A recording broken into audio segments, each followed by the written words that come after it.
Hello students, आप सभी कैसे हो। उम्मीद करता हूँ आप सभी अच्छे होंगे और मज़े में होंगे। आज हम क्लास 8 का चैप्टर नंबर 9 शुरू कर रहे हैं, जो कि क्या है, algebraic expressions and identities. NCERT का है, ठीक है। अब देखो इसमें क्या है, हम इंट्रोडक्शन और एग्जांपल्स करेंगे। तो सबसे पहले क्या देखो, एक्सप्रेशंस। तो पहले आपको पहला क्वेश्चन आपका ये हो सकता है कि व्हाट आर एक्सप्रेशंस, ठीक है। What are algebraic expressions, what are algebraic expressions. तो इसका जो आंसर होगा वो क्या होगा, जो भी अलजेब्रिक एक्सप्रेशन है उसमें कितनी टर्म्स होगी, 3 टर्म्स होगी। अब वो कौन कौन सी होगी देखो, algebraic expressions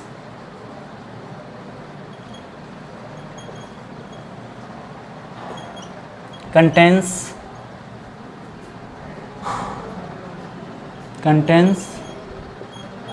3 terms. First one is constant. For example, जैसे किसी क्वेश्चन में 1 है तो वो हर एक क्वेश्चन में 1 ही रहेगा। किसी क्वेश्चन में 2 है तो वो हर एक क्वेश्चन में क्या रहेगा, 2 ही रहेगा। किसी क्वेश्चन में 5 है तो वो क्या रहेगा, 5 ही रहेगा, एक्सेट्रा।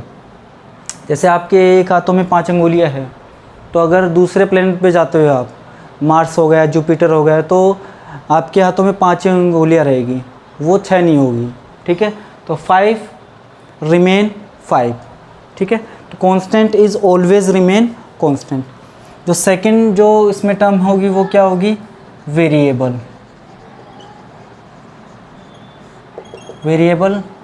और इसके एग्जांपल क्या हो जाएंगे, A to Z alphabet. Variable मतलब जो हर एक किस्म के साथ क्या होगा, वेरी होगा। जैसे हम कोई भी अननोन क्वांटिटी है उसको हम x मानते हैं। अब किसी क्वेश्चन में x की वैल्यू 1 आ गई, अभी ज़रूरत होना है कि दूसरे क्वेश्चन में x की वैल्यू 1 ही आए, आ भी सकती है और नहीं भी आ सकती है। x की वैल्यू 2 भी आ सकती है, 3 भी आ सकती है, 4 भी आ सकती है, तो वो क्या हो जाएगा, वेरिएबल। थर्ड चीज़ क्या होगी इसमें, एक्सपोनेंट। अभी एक्सपोनेंट क्या है, exponent is basically power of variable. Exponent is basically power of variable, ठीक है। एंड जो पावर ऑफ वेरिएबल है वो ऑल रियल नंबर हो सकती है, ठीक है। It can be real number. अब रियल नंबर में सारे आ जाएंगे, नेचुरल नंबर हो गया, होल नंबर हो गया, इंटीजर्स हो गए, रेशनल नंबर हो गए, इरेशनल नंबर हो गए, वो सारे आ जाएंगे, ठीक है। अब देखो, आप मैथमेटिक्स में कुछ भी लिखोगे, कोई भी एक्सप्रेशन लिखोगे, वो एक्सप्रेशन कैसा होगा, अलजेब्रिक एक्सप्रेशन होगा। और उसको बताने के लिए आपको तीनों चीज़ें देखनी होगी। फॉर एग्जांपल, जैसे हम लिख रहे हैं 2x², तो यहाँ पे 2 क्या है, कांस्टेंट, x क्या है यहाँ पे, वेरिएबल, और 2 क्या है यहाँ पे, एक्सपोनेंट रियल नंबर आ रहा है, तो ये क्या हो जाएगा, अलजेब्रिक एक्सप्रेशन हो जाएगा, ठीक है।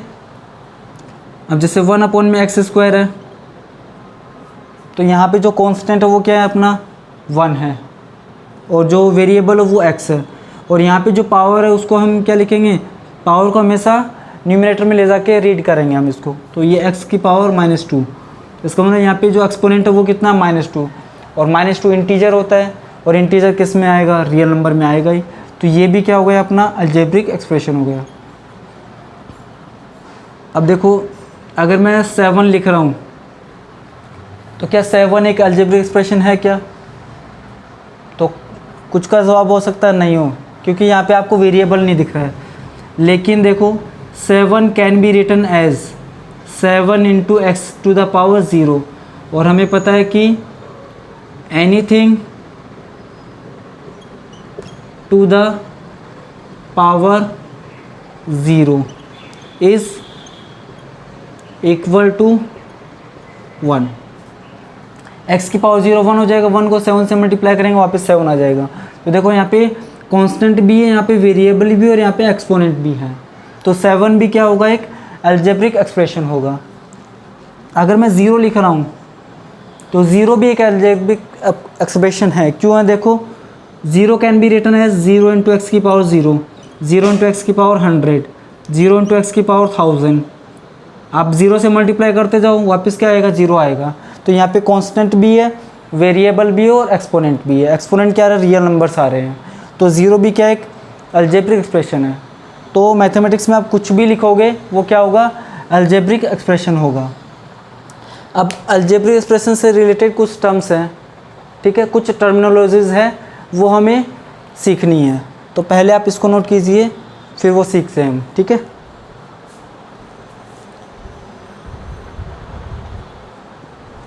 अब देखो हम पढ़ेंगे terminologies related to algebraic expression. इसमें पहला क्या है, देखो टर्म्स।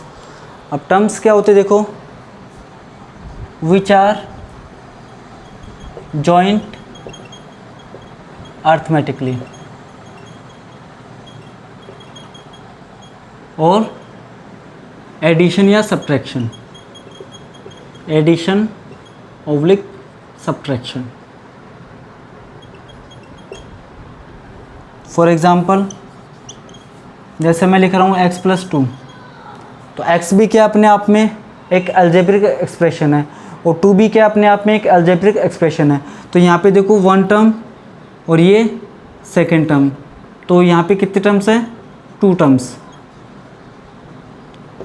x² प्लस में 4x प्लस में 4, देखो ये भी क्या है अपने आप में एक अलजेब्रिक एक्सप्रेशन है, ये भी क्या अपने आप में एक अलजेब्रिक एक्सप्रेशन है और ये भी क्या अपने आप में एक अलजेब्रिक एक्सप्रेशन है। तो यहाँ पे देखो कितनी टर्म्स हो गई, 1 2 3, क्योंकि ये किससे जॉइंट है, प्लस से जॉइंट है। तो यहाँ पे कितनी हो गई, 3 टर्म्स।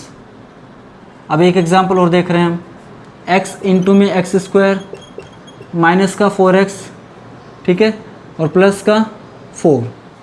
अब यहाँ पे देखो कितनी टर्म्स हैं, आप बोलोगे कि 1 2 3 4 टर्म्स हैं, लेकिन यहाँ पे 4 टर्म्स नहीं, यहाँ पे 3 टर्म्स हैं, क्योंकि हमने बस एडिशन और सब्ट्रैक्शन को देखना है। यहाँ पे मल्टीप्लाई आ रहा है तो सेम बेस है तो पावर क्या हो जाएगी, ऐड हो जाएगी। तो ये क्या हो जाएगा, x³ माइनस में 4x प्लस में 4। तो देखो ये सिंगल टर्म, ये भी सिंगल टर्म और ये भी सिंगल टर्म, तो टोटल कितने टर्म्स हो गए इसमें, 3 टर्म्स। तो इसमें कितने टर्म्स है, 3 टर्म्स। अब जो सेकंड है वो क्या है, फैक्टर्स।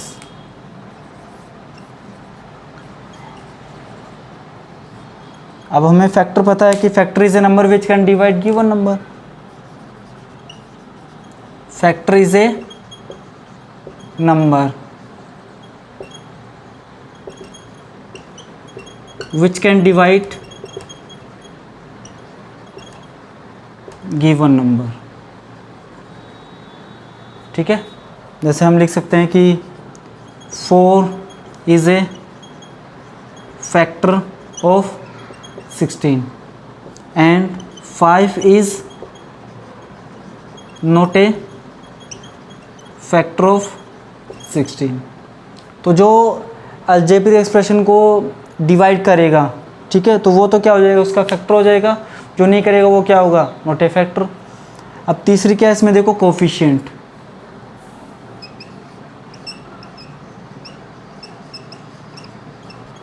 कोएफिशिएंट, और कोएफिशिएंट की डेफिनेशन क्या होगी, constant term with variable, constant term with variable.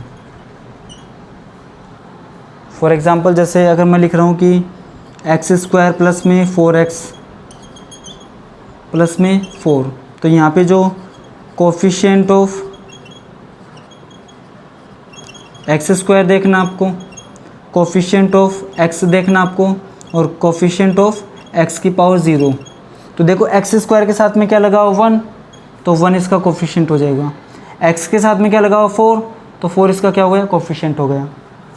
x और ये x की पावर 0 के साथ में क्या है, 4 है, तो x की पावर 0 4, और 4 यहाँ पे क्या है, कांस्टेंट टर्म है, ठीक है। अब देखो अगर एक एग्जांपल ये ले रहे हैं एक्स स्क्वायर माइनस में 4x प्लस में 4, तो अगर मैं इसमें पूछूं आपसे coefficient of x square, coefficient of x और कोफिशिएंट ऑफ एक्स की पावर 0, तो एक्स स्क्वायर के साथ में 1 लगा हुआ है तो इसका कोफिशिएंट 1 हो गया। यहाँ पे एक्स के साथ में क्या लगा हुआ है, 4 भी लगा हुआ है और माइनस भी लगा हुआ है, तो ये माइनस का 4 साइन भी साथ में लेना आपको, ठीक है। एक्स की पावर 0 कोफिशिएंट 4 हो जाएगा, ठीक है। अब हम पढ़ेंगे क्या, लाइक टर्म्स और अनलाइक टर्म्स, ठीक है। उसके बाद में इसके एग्जांपल्स करेंगे हम, तो आप इतना नोट कीजिए। अब हम सीखेंगे क्या, लाइक टर्म्स और अनलाइक टर्म्स। तो पहले देखो लाइक टर्म्स को सीखते हैं। लाइक टर्म्स तो ऐसी टर्म्स जिनमें क्या हो, वेरिएबल भी सेम हो, उनकी जो पावर है वो भी क्या हो, सेम हो, ठीक है ना। तो यहाँ पे क्या हो जाएगा, same variable and same exponent.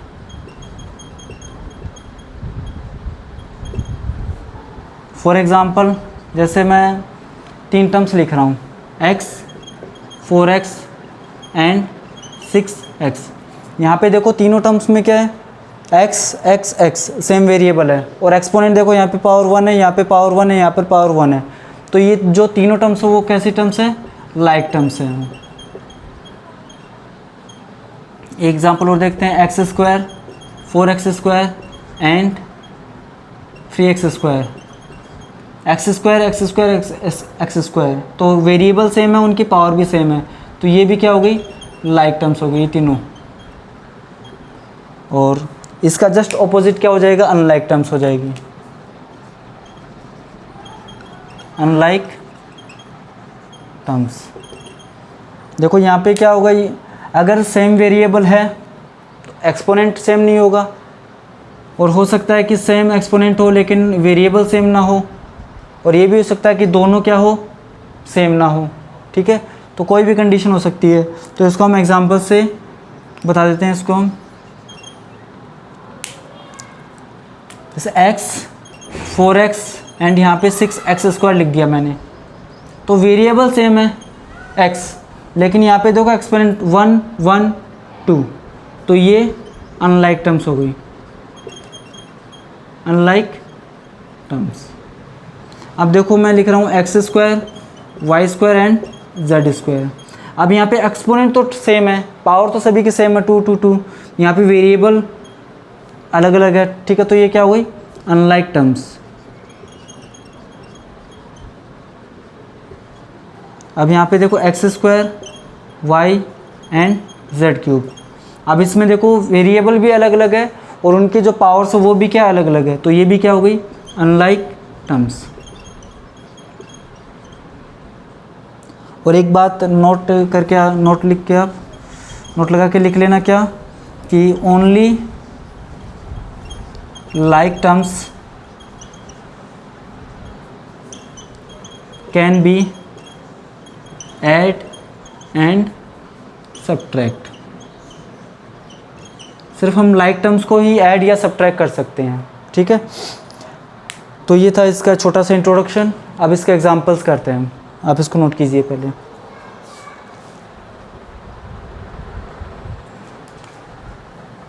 अब देखो पहला एग्जांपल कर रहे हैं हम, हमें एडिशन करना है, ठीक है।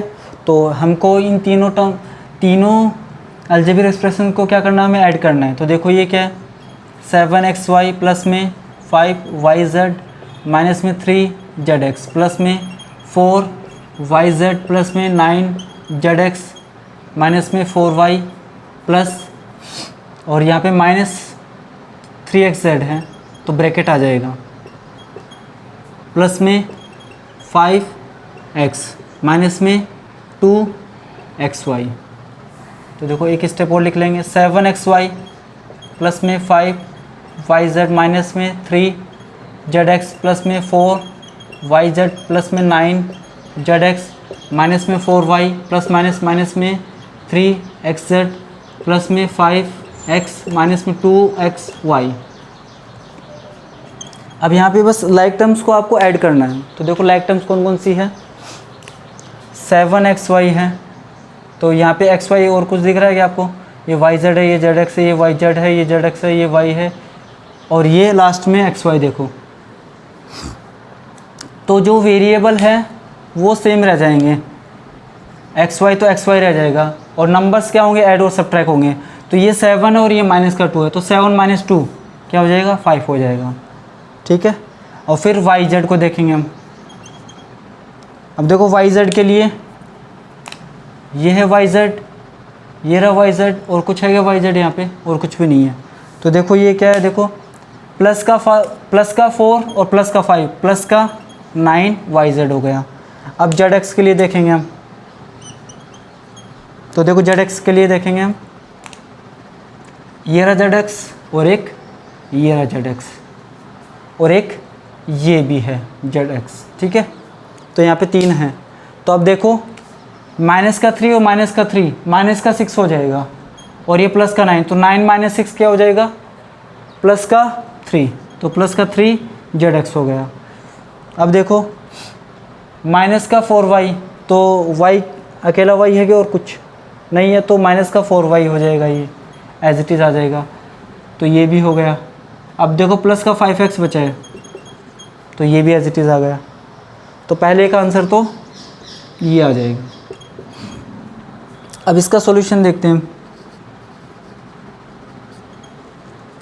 इस सब्ट्रैक्ट करना है इसको इससे, तो फ्रॉम से आगे वाला पहले लिख लेंगे, फ्रॉम से आगे वाला पहले लिख लेंगे। तो 7x² माइनस में 4xy प्लस में 8y² प्लस में 5x माइनस में 3y।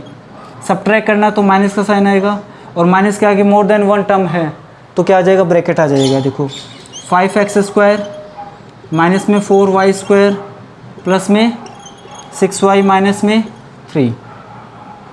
देखो 7x² माइनस में 4xy प्लस में 8y प्लस में 5x माइनस में 3y माइनस में 5x² माइनस माइनस प्लस का 4y² माइनस प्लस माइनस में 6y माइनस माइनस प्लस में 3। अब देखो इसको सॉल्व करते हैं। x² तो मैं यहाँ पे x² लिख लूँगा। अब देखेंगे x² वाली टर्म्स देखेंगे हम। तो x² वाली टर्म एक तो ये रही और एक ये रही। तो देखो 7 में से 5 जाएगा, 7 - 5 कितना बचेगा, 2 बचेगा, तो 2x² आ गया। यहाँ पे xy लिख लिया मैंने। अब xy वाली टर्म्स देखेंगे हम।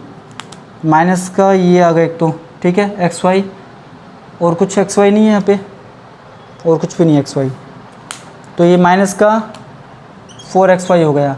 अब y देखो 8y माइनस में 3y, तो -8 - 3 5y हो गया यहाँ तक तो, ठीक है।